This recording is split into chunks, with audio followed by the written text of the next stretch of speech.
Can you put this? Where do you want it? I can't see me.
30.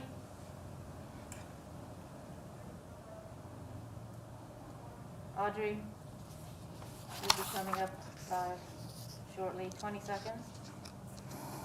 We have 20 seconds. We actually have 15.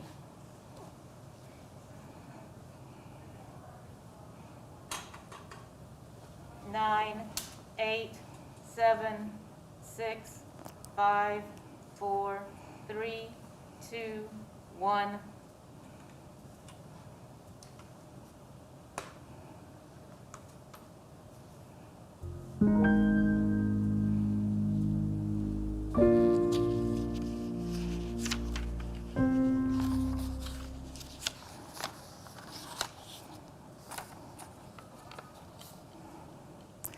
Welcome to Hope Rising, a virtual event, actually a game changer event, as we're fighting the pandemic we can all cure. You're going to find out more about that as we endeavor in this event. I'm Audrey Johnson, your host for this morning, and we're so glad that you have joined us. Saving orphans through healthcare and outreach is also called SOHO. And there's a panelist of young ladies who will join us today, as well as Oakwood representatives who will share with you what this organization is doing in Africa. We are excited. It's going to be a very robust discussion, and we'll be able to share how you can help as well. We're going to bring on right now our CEO of SOHO, Miss Cynthia Prime. She is one of the co-founders as well, and she's going to give you a little bit more information and welcome you. Welcome, Miss Cynthia Prime.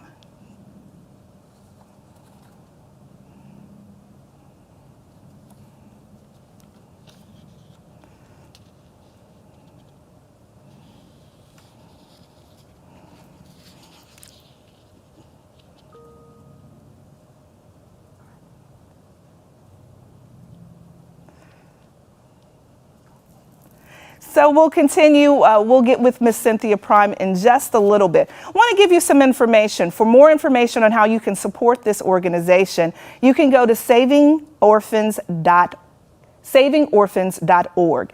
There'll be information about the work that they are doing.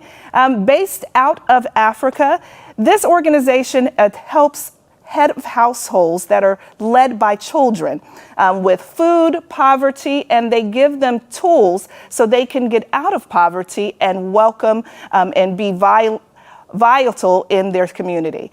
We're going to continue now. We'll go back to Miss Cynthia Prime, our CEO and co-founder of SOHO. Welcome, Miss Prime.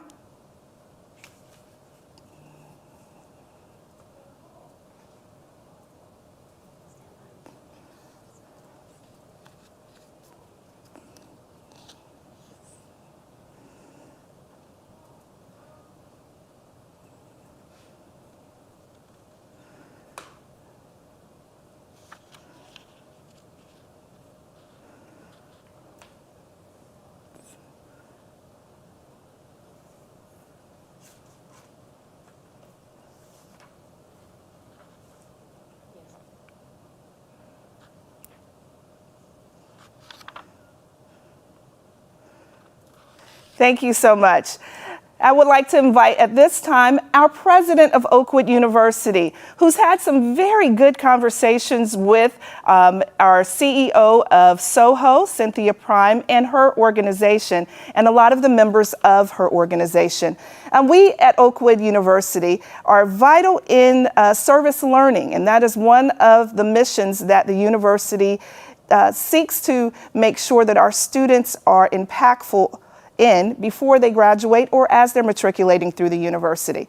Dr. Pollard, I welcome you at this time. Welcome to this virtual event. Nobody's hearing who? Oh. I can't hear her. No. Is it Gail talking? Who's talking? Yeah, I don't hear anything.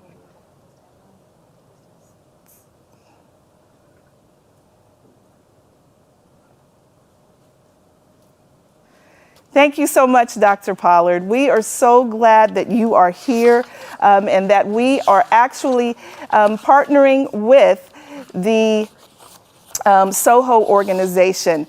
saving orphans through healthcare and outreach, serving them. And so we are excited about that.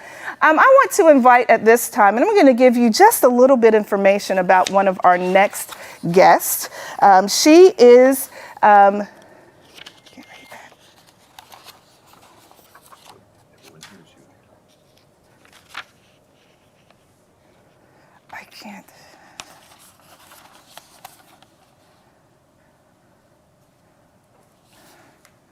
What's going on?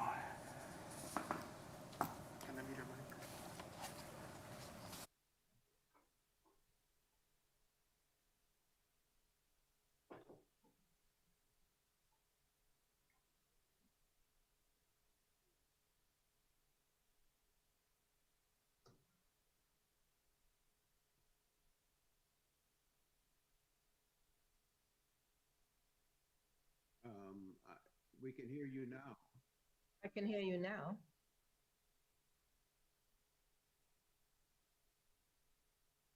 No. Yes, we've been listening the whole time. Yes, we've been listening the whole I time. haven't. I haven't been able to hear. I haven't been able to hear anything. And I haven't.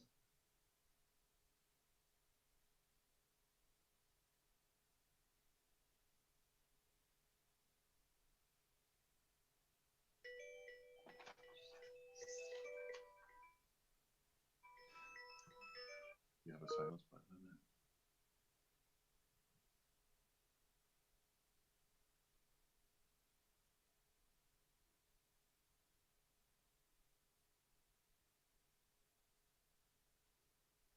Should we be on YouTube as well?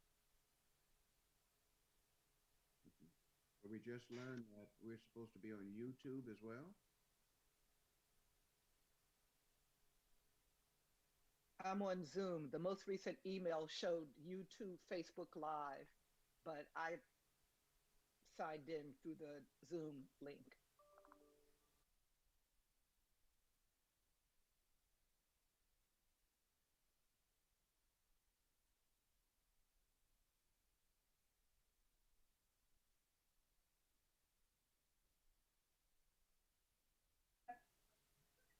Yes, I think everything's good now. Yeah, I believe so. Nothing going on right now.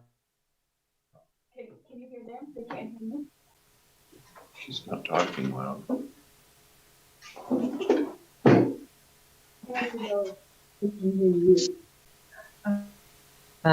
Say something loud. Okay, can you all hear me? That's not loud. No.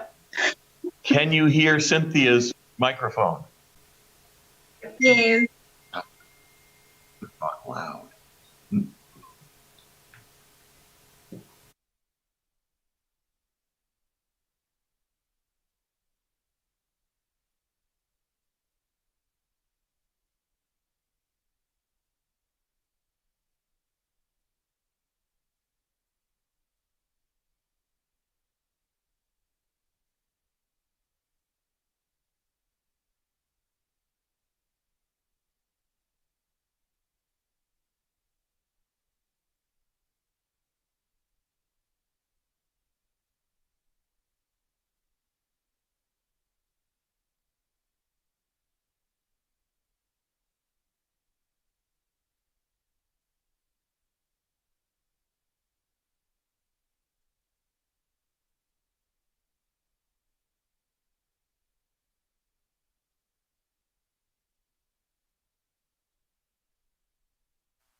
Hold on, we had to unmute her.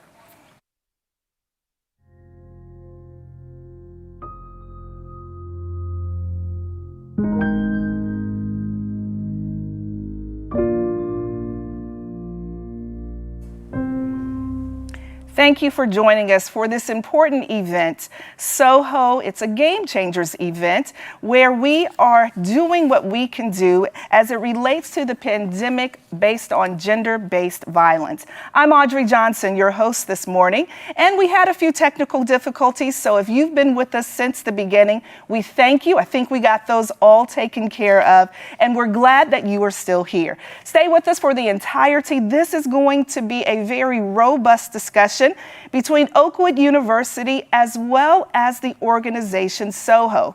SOHO stands for Saving Orphans Through Healthcare and Outreach. And I want to bring to the screen at this time, through this virtual event, the CEO and co-founder of SOHO, Ms. Cynthia Prime.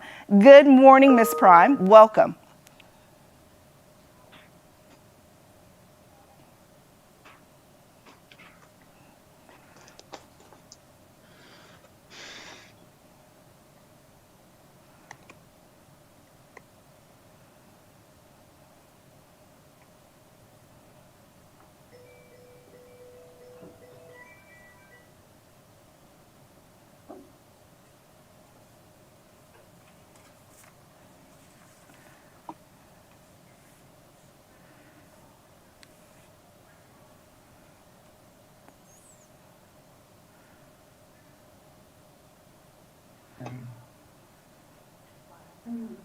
We haven't muted her.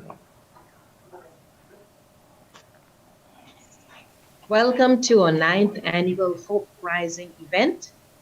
This year, for the first time, it's virtual. And so we have problems here and there, but we are delighted to be here. Saving Orphans Through Healthcare and Outreach is a 14-year-old nonprofit organization based in Indianapolis, Indiana, with sister organizations in Eswatini, formerly known as Swaziland. Hope Rising began as an effort to raise awareness of the issues faced by child-headed households in Eswatini and to generate support for the programs that benefit them. And in that process, we've become aware that social issues such as gender-based violence affecting girls and women are equally relevant here in the US as they are in South Africa. So in this event, we bring together leaders from both continents to wrestle with these issues and to explore ways that we can be part of the solution. I'm thrilled to welcome women who have been honored by SOHO as trailblazers in the world. So Trailblazer Ntombi Nyomi Tutu has many titles and a famous name, but as you will learn, she is a woman who's charting her own path as a game changer in our society. We are so glad to have you, Nyomi. Delighted that you're here. Yvonne Shaka Shaka, Princess of Africa, your music, your passion for social justice and compassionate heart are changing hearts all over the world. And thank you also for being there. Dawn Minat is a new friend, a dedicated Christian professional advocating for women and girls at the UN. So welcome, Dawn. Gail Hamilton Masando is more than a mover and shaker and advisor to SOHO. This event is possible because of her assistance. She's a sister, prayer partner, and friend. Welcome. And Christina Hale is one of the beacons of light in the state of Indiana, who has worked tirelessly on social issues such as human trafficking and gender-based violence. Glad you all are here. You will also hear from inspiring SOHO ambassadors, and they will encourage you as you see their courage. I'm proud of these SOHO daughters. SOHO is about finding solutions to the plight of the vulnerable population we serve. And in this process, we engage partners. We are glad to welcome Oakwood University as our newest partner in development of a village of hope on our large mountainside farm in Eswatini. Thank you, President Leslie Pollard, for being part of this initiative. This is going to be a very impacting program, and we want you to stay with us. There'll be some surprises for you, but we want now to welcome and introduce our MC from Oakwood University, Dr. Audrey Johnson, General Manager of Station OUBM on the Oakwood University campus. Thank you all for hosting us. Thank you, Ms. Cynthia Prime. Ms. Cynthia Prime is the CEO and co-founder of SOHO, Saving Our Orphans Through Healthcare and Outreach. This game changer event happens, this is the 8th year that has happened, and it has been from 2 different continents, the continent of Africa and the continent of North America. These 2 continents get together and they have game changers who are making major strides in both continents to make sure that this pandemic of violence, culturally based violence, gender-based violence against women comes to an end. And so I'm going to invite right now none other than the daughter of Archbishop Desmond Tutu. We're so glad that she is here, Nantombi Naomi Tutu. Not only is she the daughter of the trailblazer, one of the trailblazers of the world, she is also challenging and growing females so they do not become a part of this pandemic. Through the apartheid, and we all know the man her father was, and we're glad that she is here with us today. She leads workshops to end conflict and racism.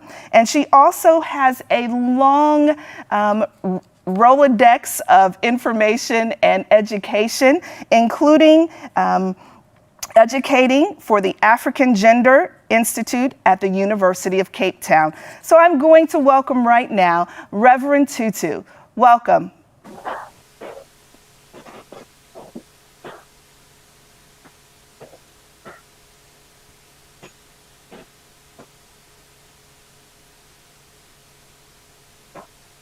Thank you. Thank you very much. And it is indeed an honor to be here. And I am very proud of my Trailblazer Award from SOHO. Let us get ready to pray. Please bow your head, sit, stand, whatever is the position of reverence for you. The Lord be with you. Bawethu sidibene apha singabantwana bakho. Ngicela ukuthi nawe uze ube nathi usincede kulomsebenzi esizama ukuwenza. Re kopa ntate hore o hlonolofatse mosebetsi ona wa rona. O hlonolofatse bomme ba rona, bonkgono ba rona le meradi ya rona. O rute bontate ba rona, bo abuti ba rona, banna ba rona hore mosadi ke mpho e kgolo. So Lord, we ask that as we are gathered here today, you will bless our hearts, you will bless our mouths, you will bless our ears, so that we are open to learning, so that we speak words of wisdom, challenge, and comfort, so that we listen with ears of compassion, and that we are able to leave this place ready to continue the work to make this the kingdom of your rule, a kingdom of justice, peace, and respect for one another. All this we ask in the name of our Lord and Savior, Jesus Christ. Amen. Thank you, Reverend Tutu, for that powerful prayer. We are most definitely standing with you as we are reaching to make sure that this pandemic ends. I'm going to welcome none other than our president at Oakwood University, Dr. Leslie N. Pollard, this time, to tell what this organization means to the university. Dr. Pollard?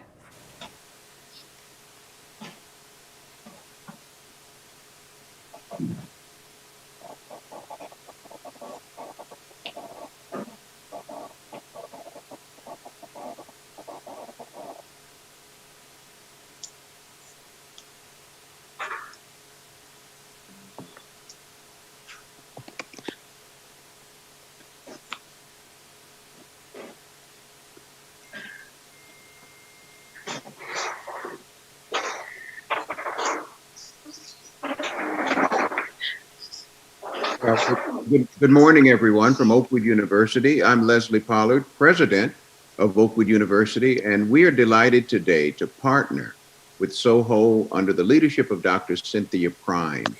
We think that it's very important that we combine our efforts with the efforts of all people of goodwill to advance the good causes of the kingdom in this world.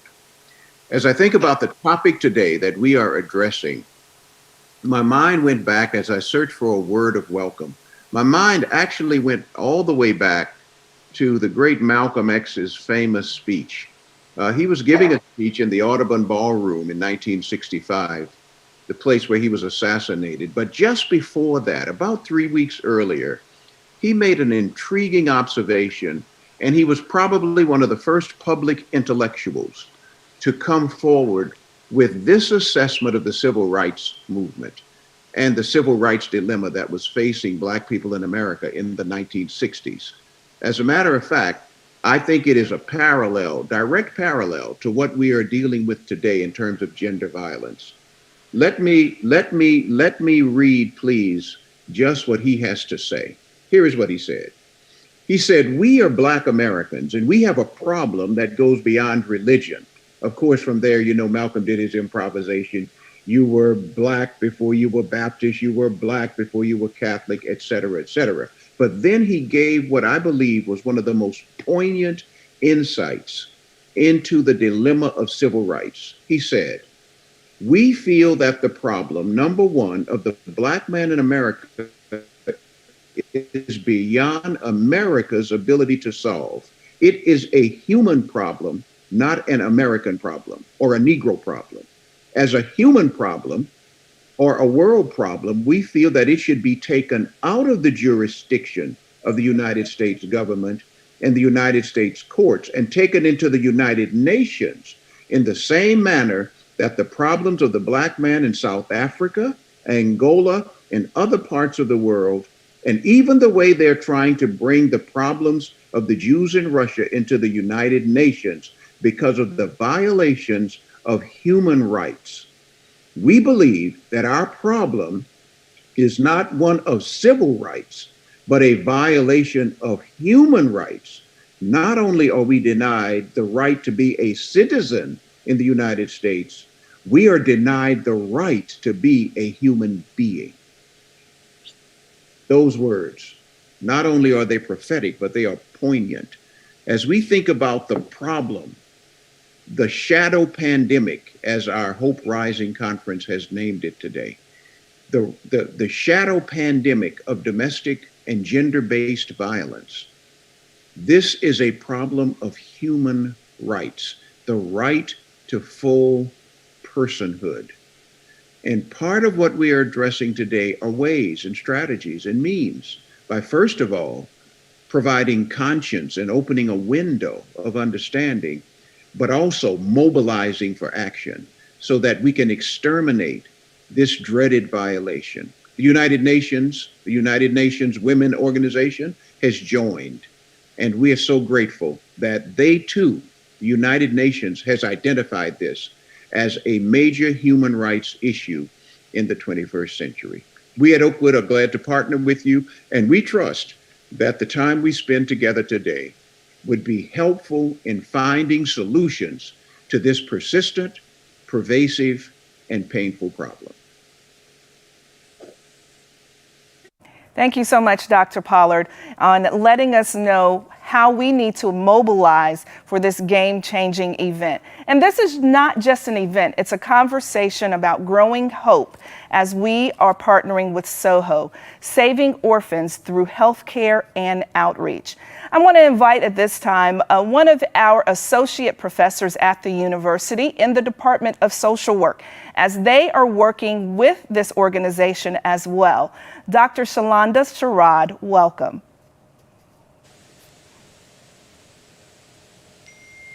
So much for this opportunity. I am Dr. Shalonda Sherrod. I am an assistant professor at Oakwood University. I also serve as a club sponsor for our UNICEF program at Oakwood University Social Work Department. I want to just take this opportunity on behalf of Dr. Ramirez, who is the chair of our department, and the faculty, staff, and students of our department to just say thank you for this opportunity to allow us to partner with you in this amazing initiative. One of the things that our students have done over the last probably 3 years has, with the exception of this year for the pandemic, has been to attend the United Nations Social Work Day at the United Nations in New York. And we have been excited about the opportunity to partner with initiatives such as UNICEF to look at humanitarian and developmental efforts for the aid of children. And we are equally excited to partner with Hope Rising in this initiative in their mission to end the international pandemic of gender-based violence against women and girls. And so we're just excited. As we thought about how we might partner with SOHO, we considered how we could bring awareness to our students and allow our students to gain new experiences through this partnership. We thought about how we could share in this partnership through internships, allowing our students to partner with this organization through internships. And so we are just delighted again to be a part of this process. As a social worker, we adhere to our code of ethics, which is to respect the dignity and rights of every person and all persons. And we just look forward to the opportunity to do that with our students in the social work department. So thank you again for this opportunity. Is it me next?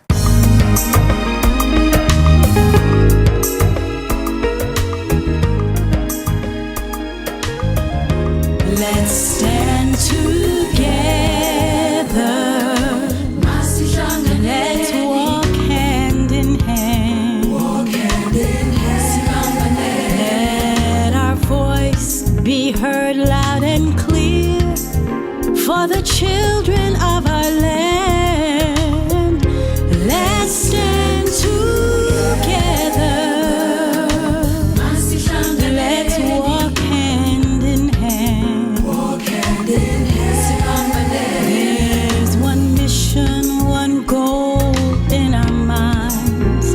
It's the children of our land.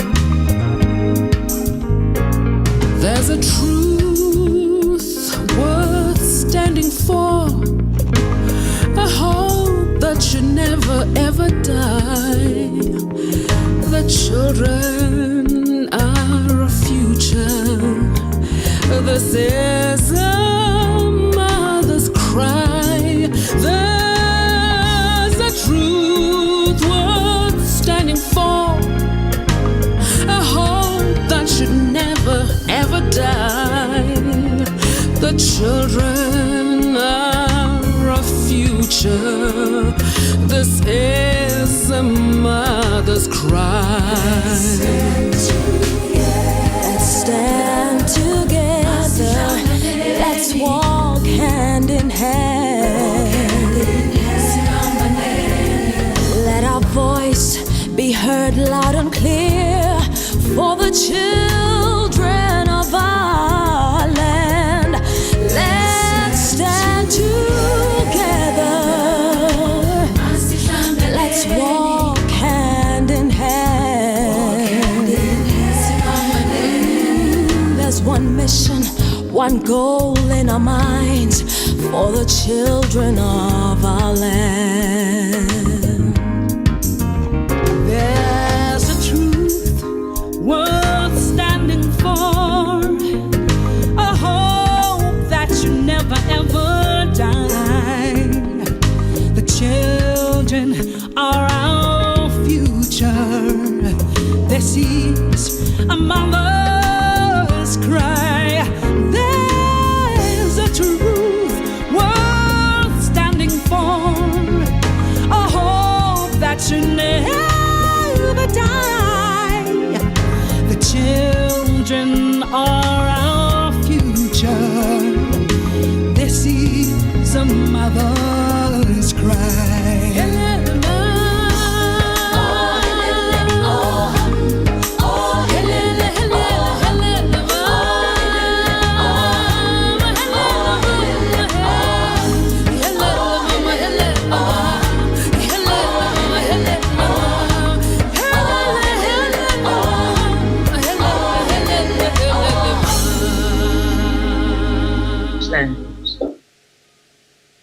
Yes, we can.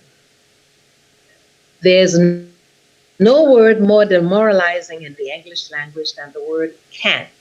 You feel your hands are tied, but you can't break free. Your feet are tied, you can't run from danger. Your mouth is taped, you can't call for help. Can't accentuates our inability to do anything to save ourselves or anyone else. So you take the T and you have the word can.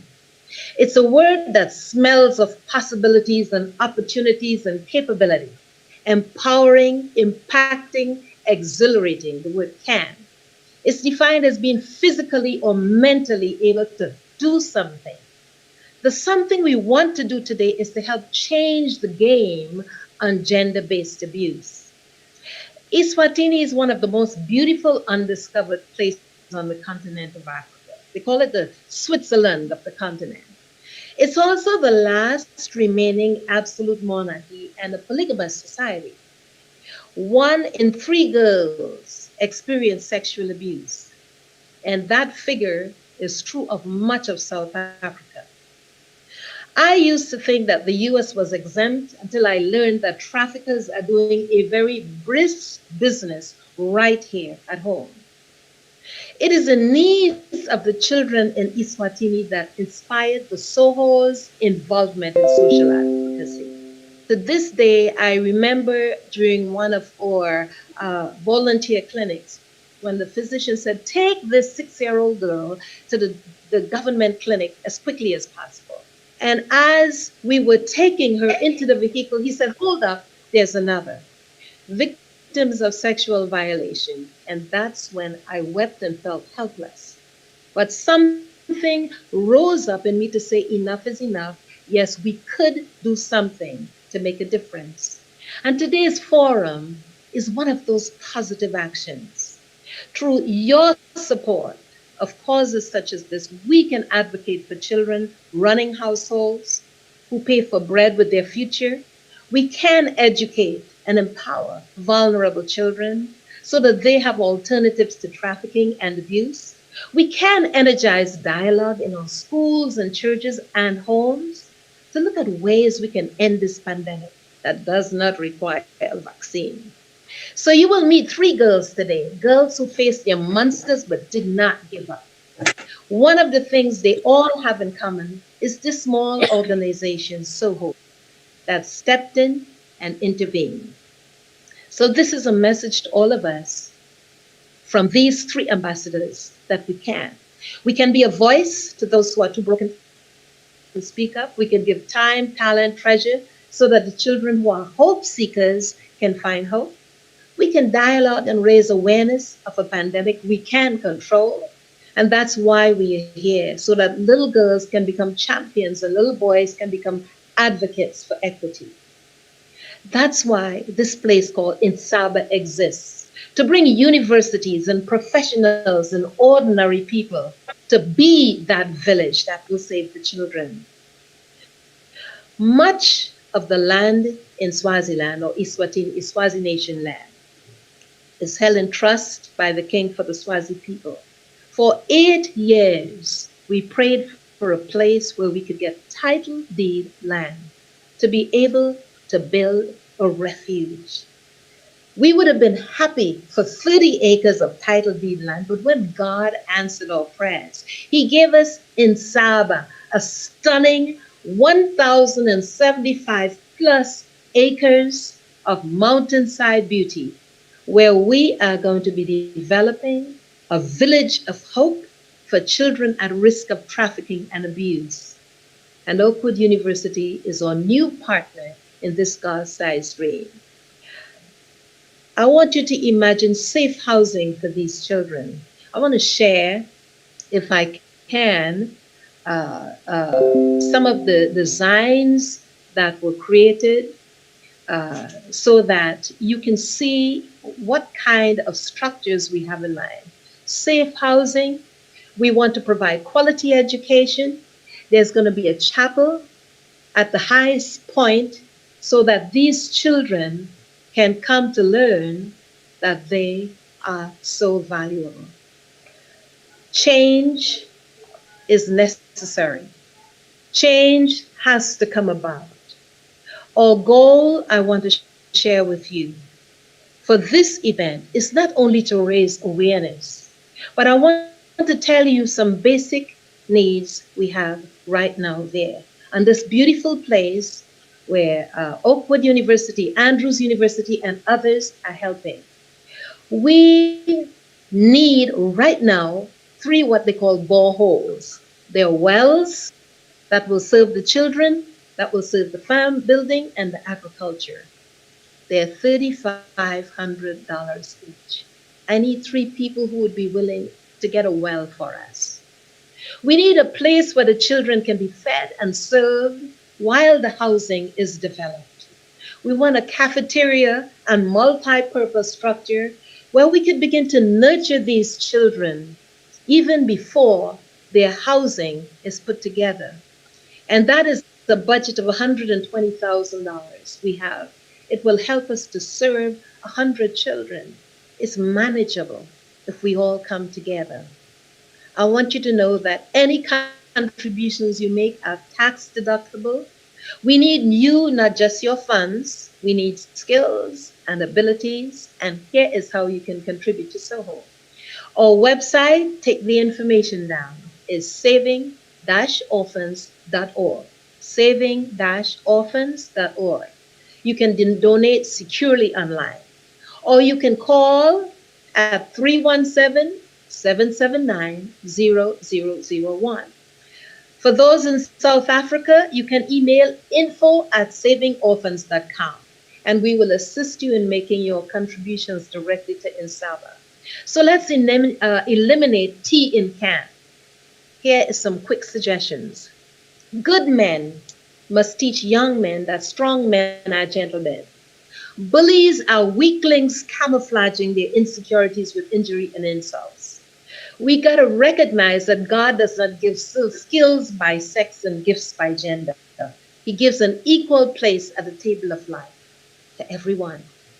We shouldn't allow social inequity to be entertaining no matter who the comedian is. Aggression and abuse have become the new normal, and yes, we can do something about that.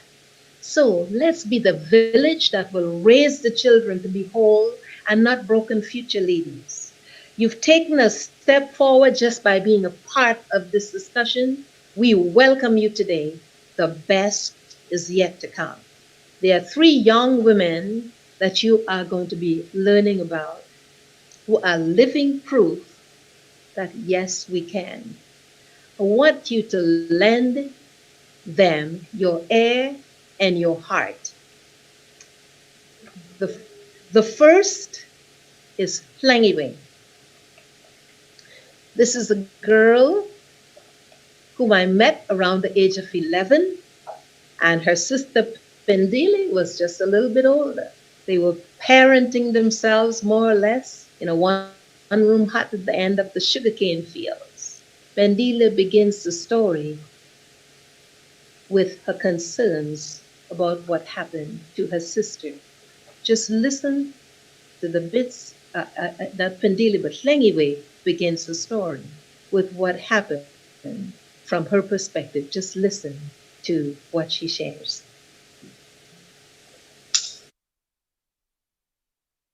The place where we stayed, it was a very long distance from school to my home. So it was a very narrow road with bushes on the sides. So it was very, very scary. And one time my sister was delayed at school, so she had to walk alone. Like, it's better off when we walk in groups. So she had to walk alone, and while she was walking, 2 men followed her, and she was raped. So it was very sad and so traumatizing because everything changed. She wasn't herself anymore. She ran away from home. She was just something else.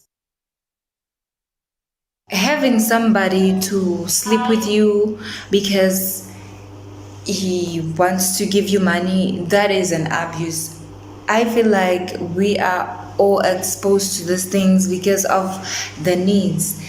Like, men take advantage of the fact that we need money, we need provision. So they feel like they have the power to do whatever they want with us. We need to be strong and trust in God that in whatever situation that you are in, honestly speaking, it's going to pass. One of the things I would say that I would advise for a lot of girls to do is reach out for help. You know, if you have that somebody that you trust that you can talk to, go and reach out, because the more you confine yourself with something that you're uncomfortable with, is the more you think that life is not worth it. Why am I still alive? That is when suicide starts to strike, which is something that is not good. And I think praying is everything. If you pray, you ask God to help you. You ask for His guidance, because He's always watching. Trust me. Everything will just sort itself out. You know, you will just find a way, because sometimes you just don't know what to do. You don't know who to talk to. You just think if you do this, it's going to be wrong. What is who going to say? And everybody's going to dislike you because you turned in somebody who was abusive to you. No, it doesn't work like that. You just have to reach out for help, and you'll be fine. I am pursuing education, diploma in education. So in 5 years' time, I think if I'd be singing to people, heal them through my voice, make them be born again through my voice, I think I was called for that, and I love it. SOHO has been so helpful to me, to my life, to my family. Ever since we met SOHO, our life changed. They provided us with food, clothing, almost everything, school tuition, because we would go to school barefooted. They provided us with all the needs that we needed at that moment, and actually every time. So SOHO is my family. SOHO is everything to me, and I really, really appreciate everything that SOHO has done for me. I am who I am now because of SOHO.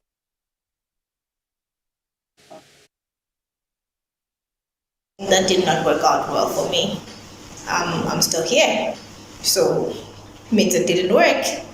Maybe it wasn't supposed to work because I had to be here for this day, and I still have to be here for something more important. That's probably why it didn't work. But I'm glad it didn't work. I wanted it to work then, but I'm glad it didn't. I would have missed out on life. So when you're a kid, or a child, or a teenager, doesn't matter what age, you've been dependent on someone, and then overnight there's no one to depend on. You have to learn to get soap for yourself.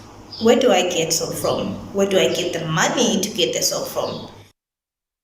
So I managed to graduate with my first degree. I went back and did my postgraduate certificate in education, so I could get permanent employment as a teacher. They paid for that.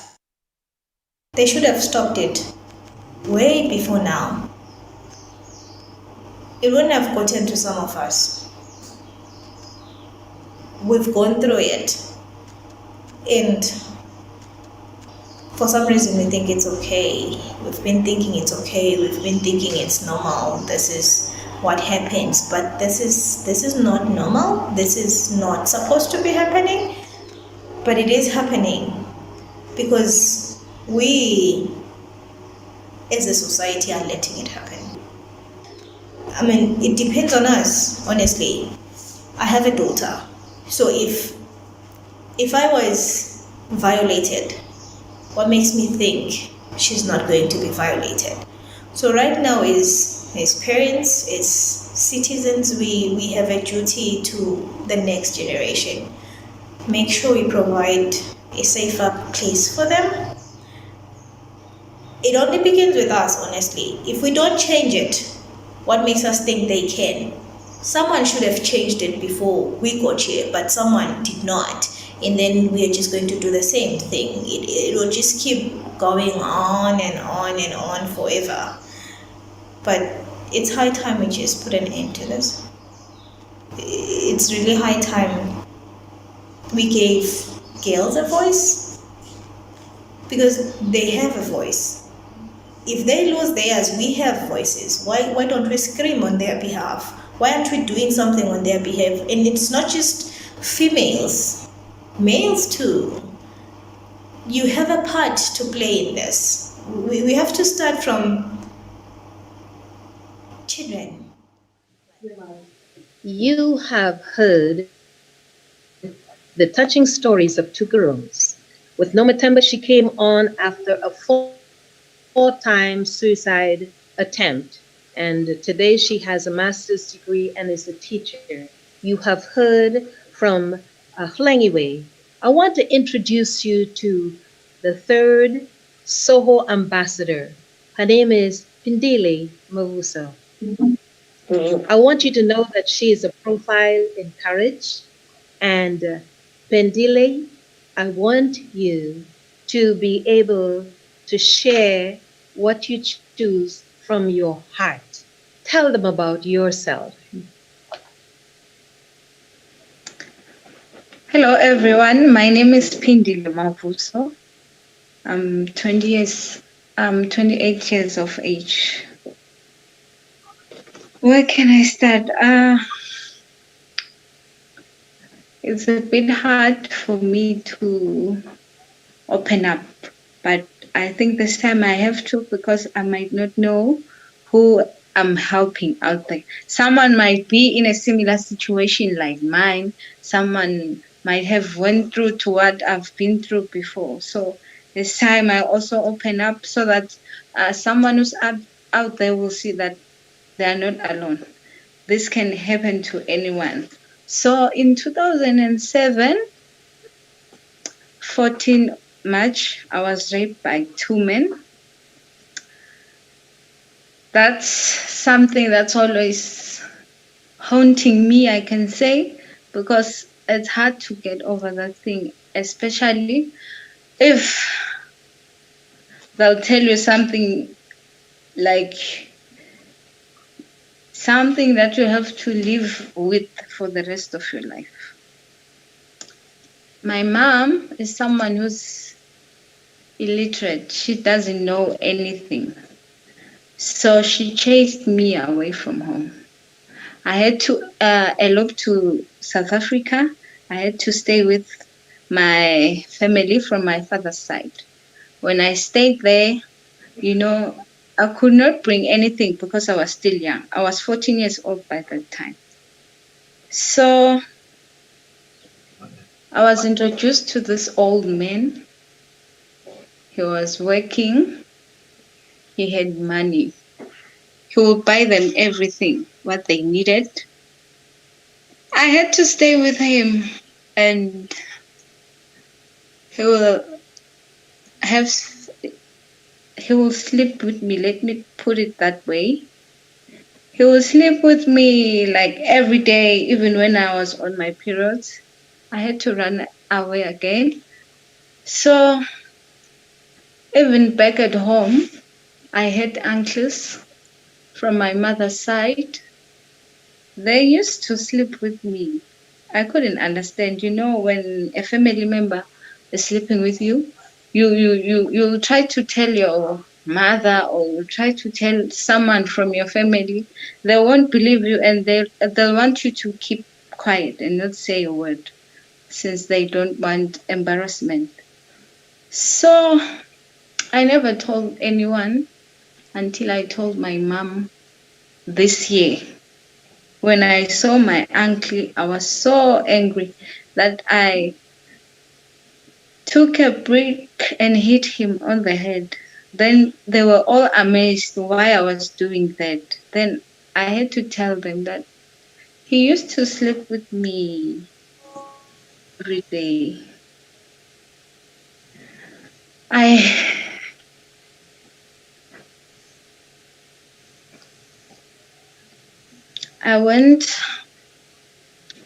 When I ran away from that man, I went to Tonga police station.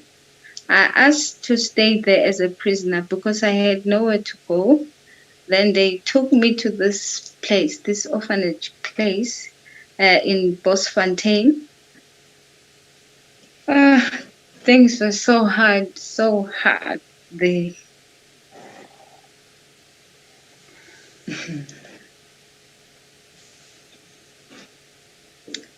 I stayed there.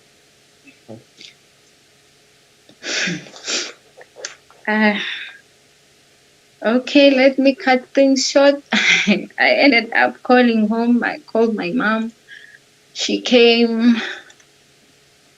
She didn't have money for me and her to go back home, so we had to walk until town, but eventually we got home. So what I can say is that whatever situation you're going through is a preparation for something that's coming your way. You don't know, no one can predict the future. Whatever happens in your life won't kill you, but will only make you stronger. Thank you. Thank you, Pendile. You are in our eyes the champion. Pendile is working with, I believe, a law firm now, and she has ambitions for the musical career and the business career. And SOHO has stood as parents to these children. Thank you for sharing. We just heard from 3 of the ambassadors from SOHO, saving orphans through healthcare and outreach. Thank you, Ms. Cynthia Prime, for sharing their stories, their powerful stories. This is such an important work that is going on. This is the 8th year, or for the last 8 years, this event has happened. And it's between 2 international organizations, or 1 international organization on 2 continents, Africa and the United States. And so we want to make sure that you get the information that you are in need of. In order to do that, simply go to saving/orphans.org, and you'll have all the information there. Also, if you feel compelled to give to this organization, you can do so there. As Ms. Prime said earlier, they are in need of 3 wells, and they run about 3,500 for the children who are leading their households right there on the continent of Africa. 57% of those children are doing so through poverty, and so we are thankful that we are able to partner as Oakwood University with this organization. We're going to move now to our panel discussion. Well, we'll have quite a few individuals, young ladies who are sharing their stories as well as sharing the impact that this organization is having internationally. I want to invite in just a moment one of the legislators, a former legislator from the state of Indiana. She did some major work in her state for advocacy for women and children, young girls, to make sure that this pandemic will end gender-based violence.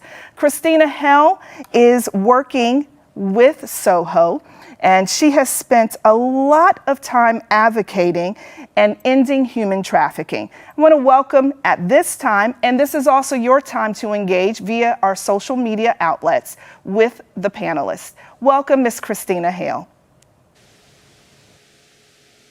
Hello, everyone.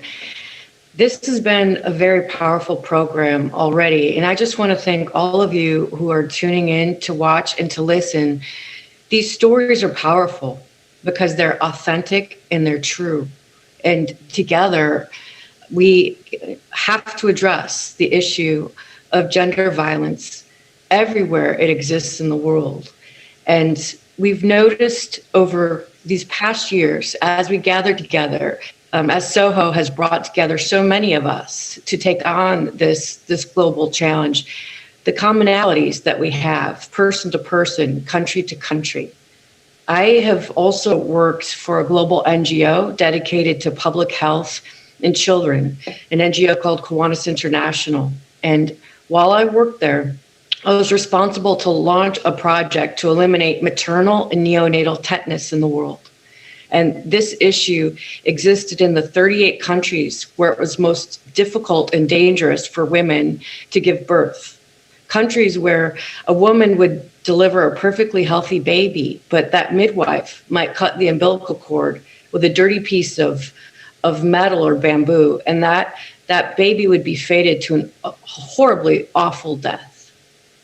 But I'd come home to the United States, to the state of Indiana, where I learned that we had some of those very same problems here, where we're supposed to be privileged and happy and wholesome.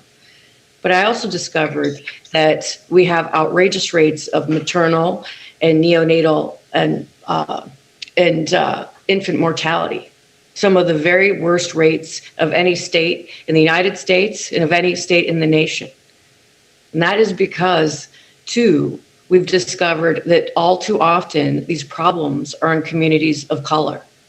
And as a Cuban American woman, as I served in the Indiana General Assembly, I stood up to begin to fight back and to be part of the solution. And that's why, too, I just want to say to all of the sponsors, and particularly for you, Cynthia Prime, who has stood as, you know, a pillar of strength and accomplishment to make things better. You're just so appreciated. And the work that you're continuing to do and this new project you've taken on to build will be a game changer, and it will make an incredible difference. But today we're going to have a short panel, and I'd like to introduce the panelists. And panelists too, if you would please stay in the order so that I read your names. And that way, when I ask a question, you can all just go one after the other to answer that question. And then afterward, I'll ask Gail to give us kind of a conversational wrap up. So I would like to begin introducing everyone. So I'll just read the names, and then I'll hand it over to the first panelist to answer the question. But we have the tremendous honor today to have Princess of Africa, Yvonne Shaka Shaka, with us. We have, and you've already heard from the distinguished Reverend Ntombi Naomi Tutu. We have Don Minot, who's done extensive work with UNICEF and in academia, and also my good friend, Gail Masondo, who will be wrapping up the conversation when we finish. But at the beginning, I was hoping we could start with our princess, Yvonne, and if you could please just share with us your story and why this issue of gender-based violence and standing up to fight and unite to make a difference is so important to you. Yvonne? Hello, everyone, and thank you very much to Cynthia, Gail, and everyone. I'm quite impressed that we started with a prayer, because I think that is what we need. This is a very, very important issue to me. And I must say thank you to Pindile. I didn't see the video, unfortunately, I watched it. But I think Pindile is a great, great advocate for young girls out there. And I'm sure we need more people to stand up and talk about these issues. In Africa, every minute, a woman gets maimed, gets raped, gets killed by those that are supposed to be protecting them, which are men. That is why the Princess of Africa Foundation has started a radio station called Woman Radio. It is a platform for women to talk about these issues. It's a platform for women to engage and empower themselves, and knowing that staying in an abusive marriage is not a good thing, and you are not doing it for anybody but for yourself. And I think it is important that whilst we're talking about our issues, we should be talking to our boy child, our men. We need them to be our great advocates because we as women, we were taken from a man's rib, but to be loved, not to be trampled upon, not to be killed, not to be raped. So this is a great, great platform. And I'm happy to all women, women of color, because all women have been disenfranchised and segregated.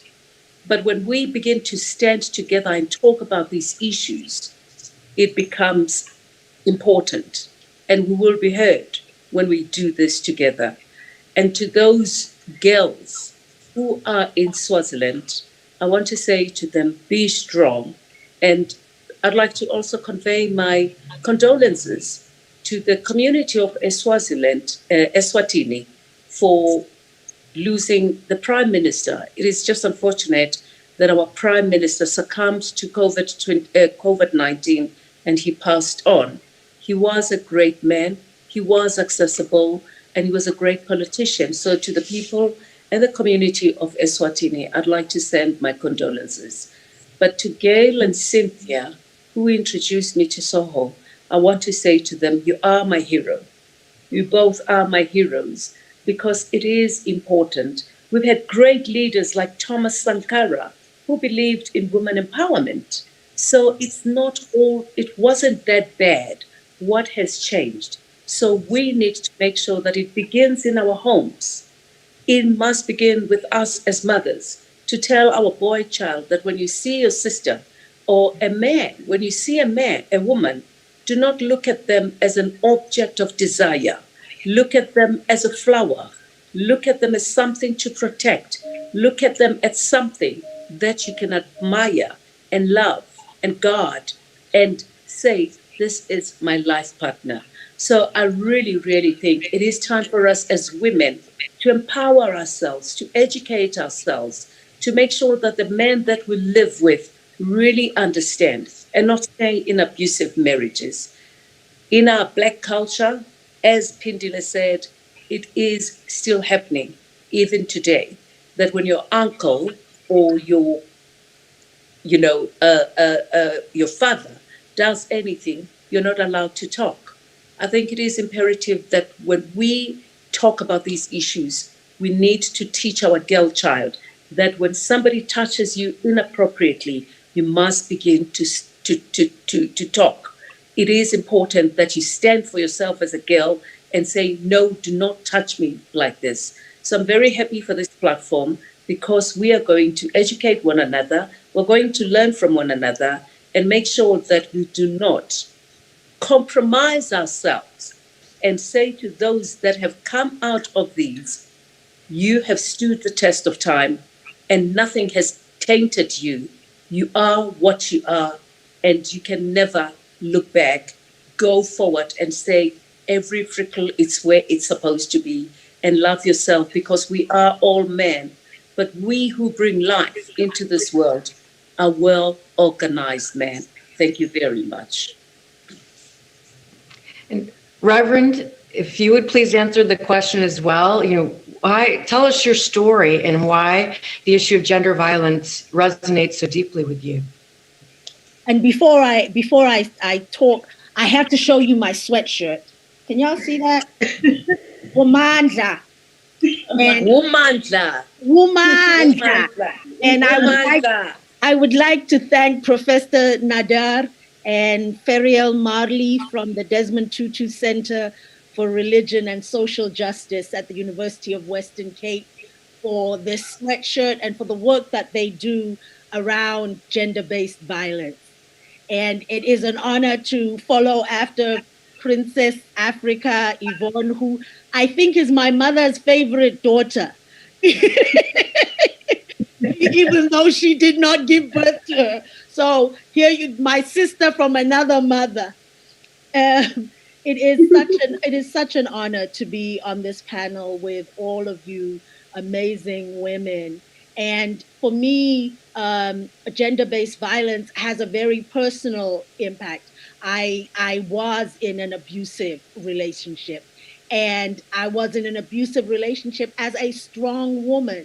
So I am very clear that when we talk about gender-based violence, very often, we ask the question of the woman, of what was going on in your mind, why would you allow this to happen? And I think going back to what Pindile was saying, that this idea that the embarrassment is the shame of the victim rather than the perpetrator in our society.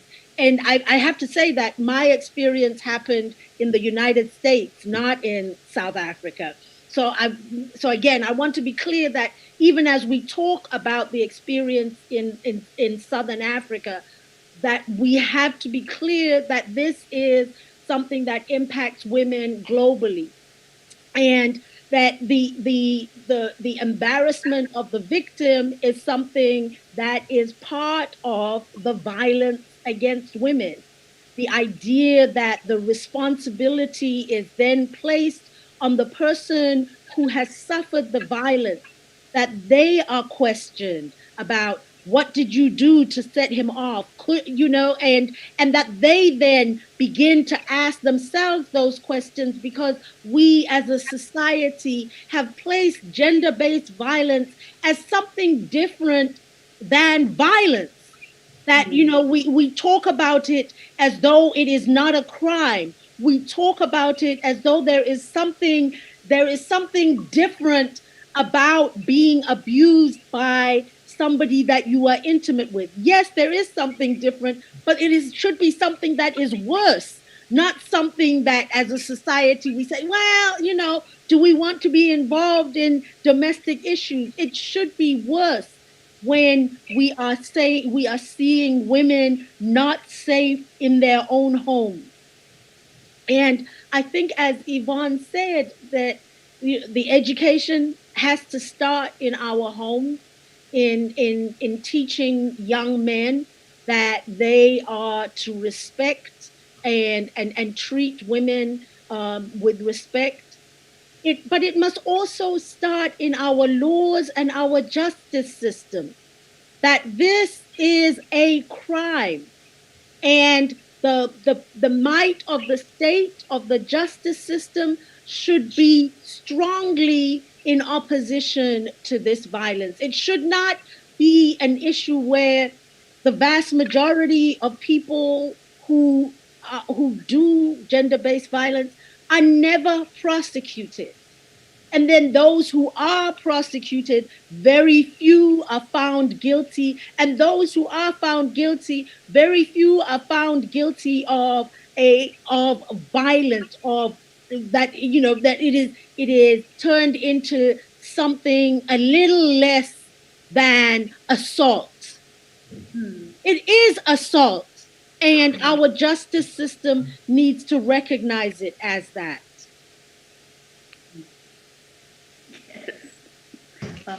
That's very true. And thank you so much, Reverend Tutu. Dawn, could you share your story with us, please? Most certainly. Good afternoon, good morning, good evening from wherever you're joining. What an absolute pleasure to be on this esteemed panel. I just want to make one clarification. Though I work very closely with UNICEF, I'm actually with the United Nations Population Fund, UNFPA, and UNFPA is a sexual reproductive health agency of the United Nations.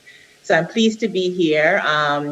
Yvonne, I know your music. When I lived in South Africa, I always thought I'd come to one of your concerts and you'd sign my CD cover. So to be on this panel with you is quite an honor. And Reverend Tutu, what can I say, to be with you at this time? It's hard for me to just address Gail as Gail, because I've only ever called her Auntie Gail. And thank you, Auntie Gail, for facilitating this panel, and also to you, Cynthia, as well. So this issue resonates with me. I want to make 2 points on this question, Christine. One is because of the magnitude of the problem that we're up against. And this has also worsened and intensified under this pandemic. In the time that we've been having this discussion, just in this hour plus, thousands of women and girls have experienced one form of violence or the other. It may have been physical, sexual, or psychological, because we know that around the world, 1 in 3 women will experience some form of physical or sexual violence in their lifetime.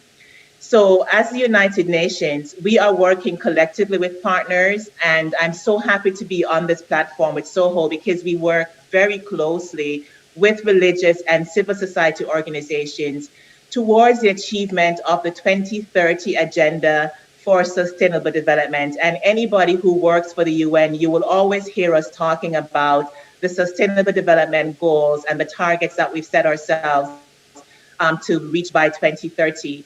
And one of those goals is very specific towards gender equality and women's empowerment. So that is dear not just to me as a woman, it's dear to me personally and professionally. And one of the things I have to say here is that in order for us to truly achieve sustainable development, it cannot happen in a world where discrimination against women is widespread, or where women and girls cannot live free from violence in all of its forms, in all the spaces that they occupy, including online. Everywhere that women and girls occupy should be a safe space. And the second reason why this is dear to my heart, I'm going to just draw on my experience having lived in northern Nigeria. I was based in Kaduna, where I was managing the Office for the United Nations Population Fund. And on my birthday, and this is why this stands out so much for me, beyond the fact of the issue I will speak of, but on my birthday in 2014, April 14, 2014, Boko Haram kidnapped almost 300 girls from their school in Chibok. And that happened in Borno State, the state that was one of the states being covered by my office. So I was intimately involved in what was happening with these girls. And for me, you know, the global north really came to realize what was happening because of the publicity that was around the issues that happened with these girls in Chibok. But long before and after that incident, you know, women are systematically abducted, raped. And this happens not just in Nigeria, but around the world. And so one of the issues for me that I think is very important for us to address and why this is so dear to my heart, and, you know, as Ping Liwe, I hope I got your name right, as she was speaking, it really resonated with my spirit, because what she was talking about is how the bodies of women and girls are being weaponized.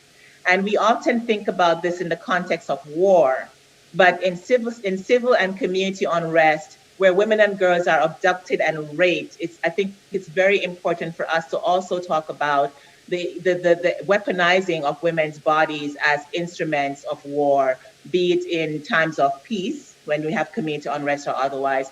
And, you know, addressing all of this is critical for us to engage men and boys in meaningful ways so that we can have a whole of society response to what's happening to women and girls in terms of violence, be it in, you know, physical, emotional, or otherwise.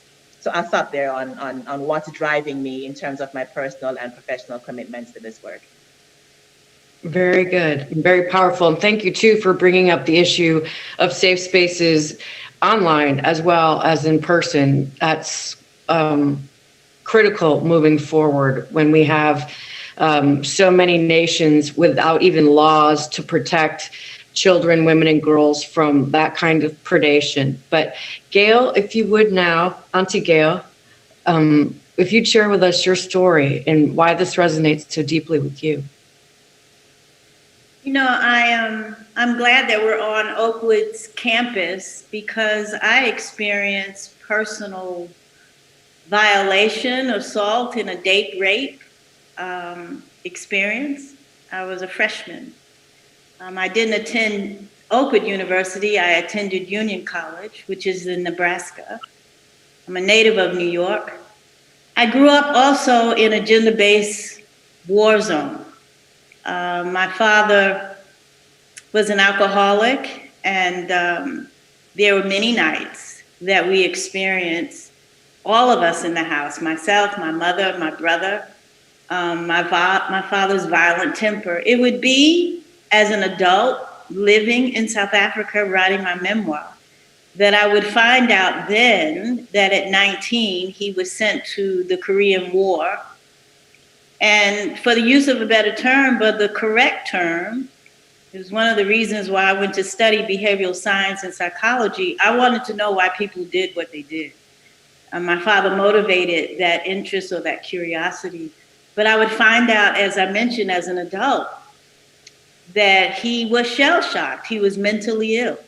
So there were many nights we were the enemy.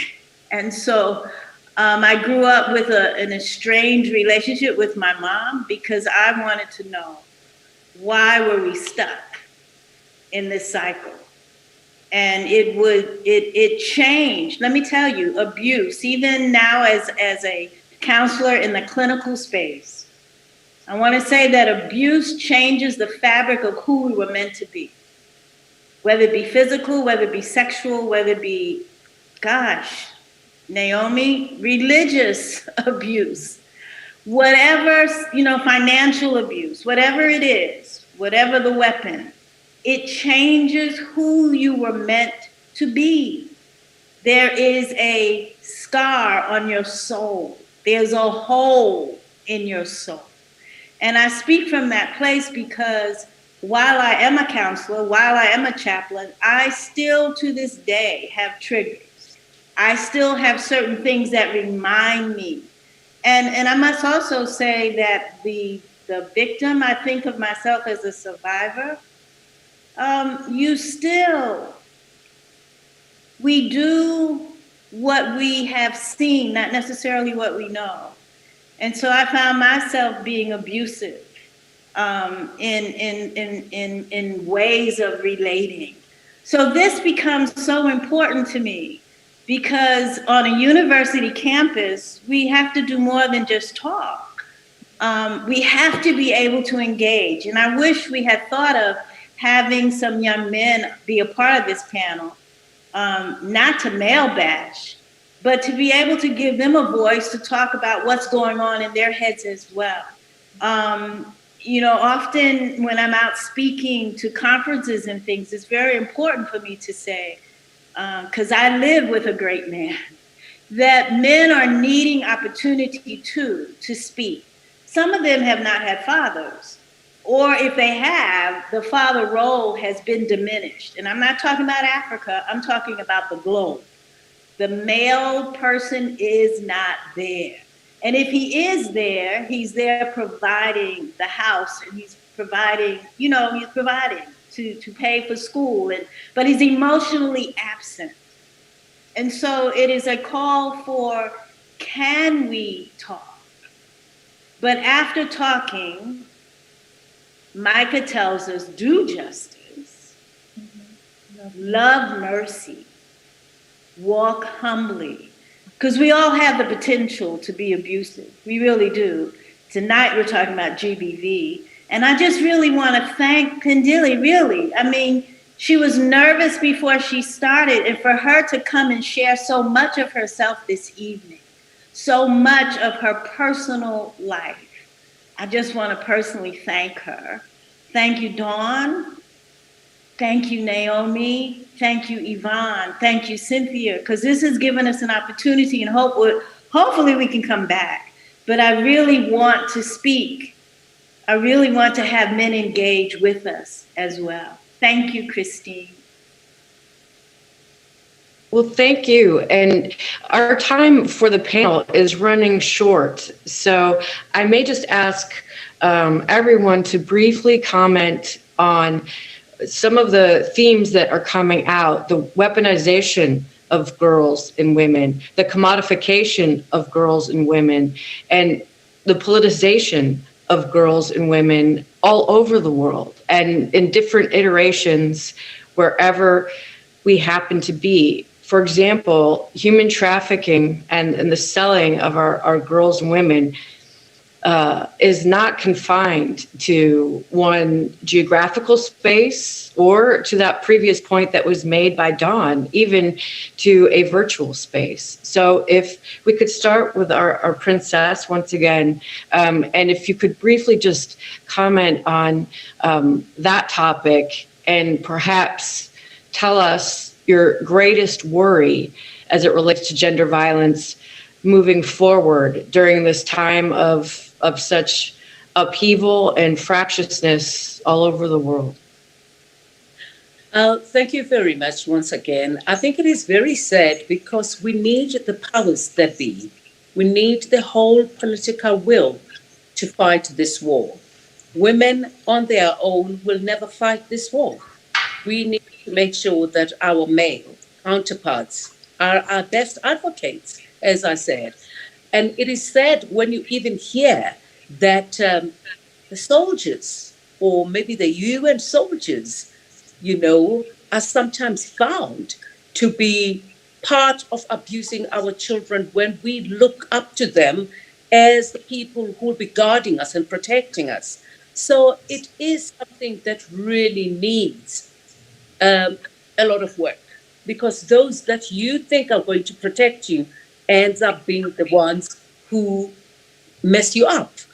And in different countries, when you go to the DRC or even in Sudan and all those places, women are being raped as a political war.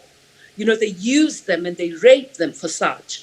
And it is very, very sad. I'm really not sure what the AU, the UN is doing. I know a lot is being done, but so much is just happening to our women and girl child. In South Africa, you even find elderly women, your 90-year-olds, getting raped. So I think we are dealing with psychopaths here. Something needs to be done. We need to go back to the drawing board and do lots of things. Gail, as she was saying, no woman wants to fall pregnant for 9 months and knowing that you are carrying a psychopath or a killer or a person who's going to just maim people.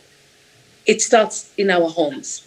As our priest sisters say, our justice systems are failing women, not only in Africa, but worldwide. So we really need more women in these positions to change things. Very good. Thank you. Reverend, could you please comment? Yes, thank you. Thank you again, my sister. Obviously the institution that I serve in, the church, I think has a huge role to play in this area. We have allowed scripture to be used to justify the oppression of women, that we have allowed it to be used to say that women must be submissive to men, even up to and including violence against them, which was never a teaching of Jesus's. That and that we have set up systems in the church that did, and given how important religion is to so many around the world, I think that we do have a responsibility as the churches to take a much more vocal stance against gender-based violence, that it should be something that is taught in our Bible studies, that is taught in our confirmation classes, that is spoken about in our premarital counseling, that we insist people get premarital counseling before they marry. And yet very few of the premarital counseling things that I've seen speak at all about violence against women. And yet we know that is a real experience of many women in marriages. So I call on the religious community to truly take a stand and speak from the pulpit, speak in prayer, speak in our the leaflets we send out, because I think that part of what allows gender-based violence to continue like this is that it is not challenged. It is not spoken about by institutions that people listen to. And people do listen to the church. We have seen sometimes they listen to the wrong churches. Okay, but that's a conversation for another day.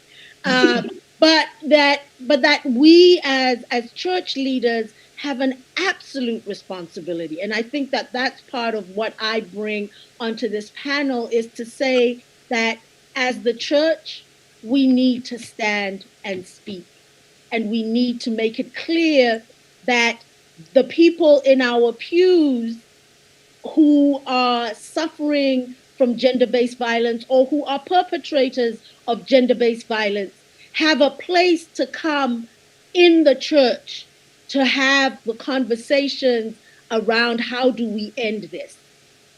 So, yeah, my little 2 cents. Well, thank you. And Dawn, we'll turn that to you, please, if you could share with us your thoughts. Reverend Tutu, I could not agree with you more. The power of the church, particularly under this pandemic, the church has been the first responder, whether it be to gender-based violence, whether it be to food insecurity, whether it be to a response to a pandemic like this or, other epidemics that we've had. So I could not agree with you more on the comments that you've made. And it's partly why, my agency, the UNFPA, and other UN agencies work so closely with religious leaders and faith-based organizations. Christine, if I could just throw in a couple of points into our conversation, just looking at the wider context within which we are operating, issues around gender inequality, for example, and the unequal distribution of power between women and men. These are some of the root causes of gender-based violence, in even the context of patriarchy or the context of gender and social norms. And so having this conversation outside the context of those structures does not give us the tools that we need to change, right? So I think it's very important to recognize that we're working within some limitations in terms of the structure that we're in. And in working within those limitations, how do we work with men? Engaging men, this point has been made before, how do we engage with men and boys at a very early age to not only for the advocacy around the reproductive health and rights of women, but for their rights as men and boys as well. And the second point I'd like to bring in here, you talked, Christine, a little bit earlier around politicization and how that impacts the work that we are trying to do in terms of eliminating violence against women and girls. And one of the things that I'd like to bring into our conversation is when you politicize any issue at all, what you're doing is playing that, that zero-sum game. If I win, then you lose. And in this context of the severity of violence against women and girls, there is no win or lose. It's lose-lose if we're thinking about in the context of our overall community, of our overall society. When issues are politicized, the victim becomes the other. And when you are othered, you are silent. And so we need to really pull away from, politicizing these kinds of issues, but to recognize that, the extent to which violence is happening in our communities is to the level where the state has to be responsible. We talked earlier about accountability, that women and girls have the right, it's a human right, to be safe in every space that they occupy. This is the right that the state is responsible for and to be held accountable for ensuring that these rights happen. And the one thing I'd like to say in wrapping up is that though we have been focusing on the issue as it relates to women and girls, we really also have to take into consideration the real needs of male survivors of domestic violence and sexual violence as well. It is not one or the other. Both sides of the coins have to be addressed equally. And finally, why we want to amplify, however, the violence against women and girls is because a person's risk of gender-based violence is subject to personal, to situational, to social factors, including gender dynamics. And these place individuals, particularly women and girls, at higher risk of violence that is gender-based. And so, yes, we do want to pay attention to the violence against men. Yes, we do want to engage men and boys in our responses. But we also have to recognize that the structure within which we work, within patriarchy, within the social and gender norms that have guided our societies, that the impact on women and girls is far greater and therefore prioritized, particularly for the agency I work for, in our response. So we want to thank every one of our panelists. I'm sorry, Christine, go ahead. Oh, I was just about to turn it over to you, Gail, to wrap it up. But I did want to thank Dawn, too, for bringing up the issue of positional power and the structures that we live in. You know, the global average when it comes to a school board, parliament, Congress, any sort of governing body, only 1/5 of our elected lawmakers globally are women. And I believe we're not only game changers, but we need to be the decision makers. And it's time for us to take our place in positional leadership so that we're casting the votes, creating the laws. And I think it's going to take this level of participation by women to make real change. And I just want to finish by telling you how honored I am to be with you on this call, our Zoom workshop.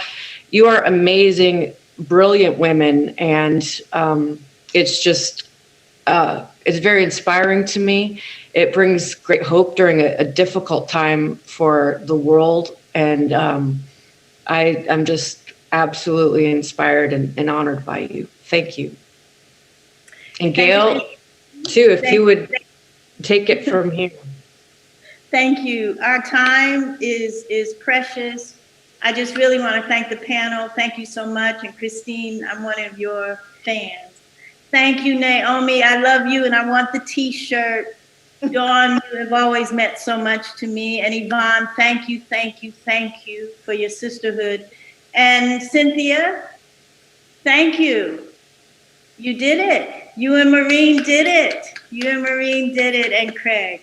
Thank you, and thank you, Oakwood, for hosting us and having us. And we're grateful for the opportunity to be able to speak not only from our heads, but from our hearts. May God bless you, and to those who are listening tonight, this morning, this afternoon, wherever you are, we're grateful that you joined us. God bless you. Keep the conversation going. Keep hope rising. Hope is rising. God bless you.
It's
We have listened, we have been blessed, we have been inspired.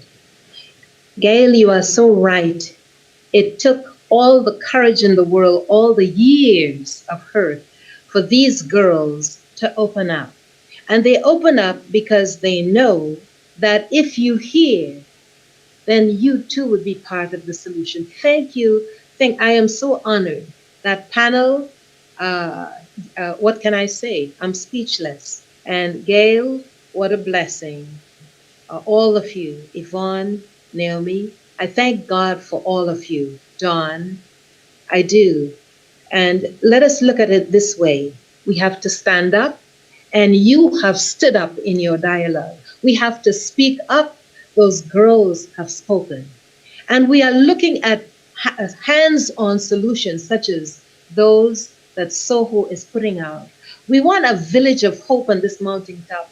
We want a retreat place where women from around the world can come and be empowered.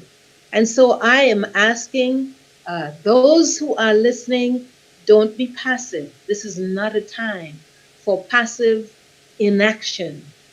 Take a step. Support the programs that we have. Lift your voice. Be part of what's going on in your church.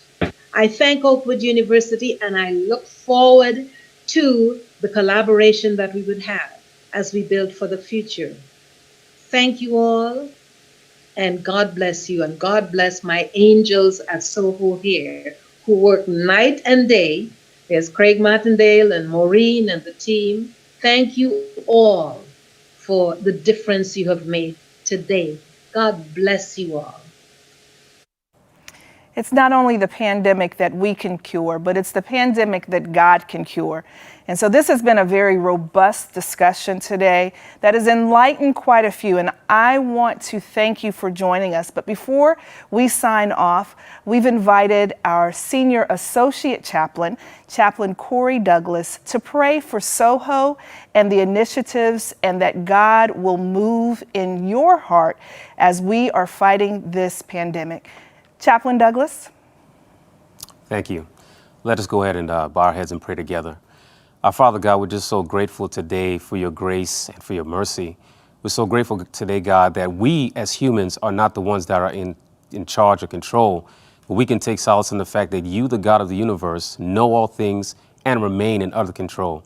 And even though looking out into our world, God, it doesn't always seem as if things are going according to your plan or going according to the way we want it to, we know, God, that you know the end from the beginning. So we pray for all of those who have been victims of gender-based violence. We pray for all these young women, God, and even young men who have had to endure the tragedies and trials of life. And we're praying not just that you will heal them of their traumas, but that at the end of the day, God, you will figure out and find a way for them to come to know you, to come to know your Son, whom your word says to know is life eternal.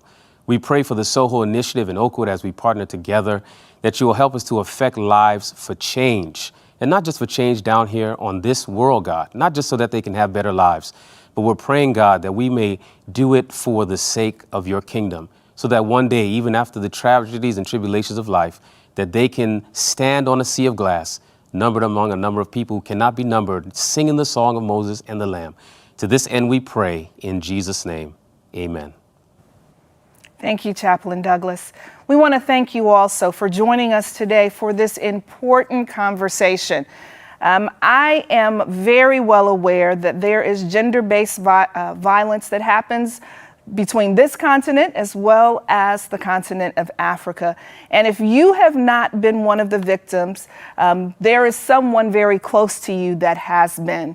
And so I want you to pray on how you can benefit from sharing this organization with others. SOHO is doing their fundraising at this time, and you can partner financially.